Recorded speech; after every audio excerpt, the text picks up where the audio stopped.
இந்த வாழ்க்கை நம்ம உருவாக்கினது. உதாரணமாக நான் உருவாக்கினதுன்ற ஒரு எண்ணம் இருக்குமா எல்லாருக்கும். ஏன் சொல்கிறேன்னா, இந்த வாழ்க்கையில் நம்ம இல்லைன்னா யாருமே இல்லை. இது சாதாரணமாக சொல்கிற வார்த்தை கிடையாது. இந்த வாழ்க்கையில் உருவாக்கிட்டு பல பிரச்சனைகள் உருவாகலாம். நம்ம மனைவி நமக்கு பல நெருக்கடிகள் உருவாக்கலாம். குழந்தைங்க சொல்கிற பேச்சு கேட்கலாம். அந்த உடம்பு நம்ம சொல்கிற பேச்சை கேட்காத வியாதிகள் உருவாக்கலாம். ஆனால் இது எல்லாத்தையும் தாண்டி நம்ம இடத்த யாராலும் நிரப்ப முடியாது.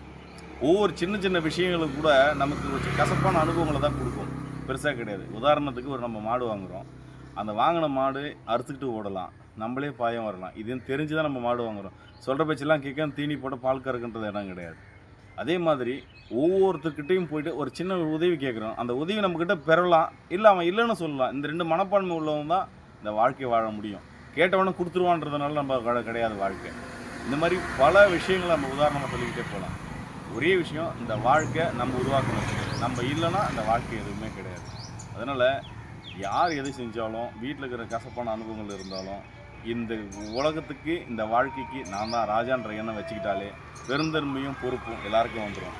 குறிப்பாக மன அழுத்தம் குறையும். நம்ம பேச்சு கேட்கலைன்ற எண்ணம் வராது.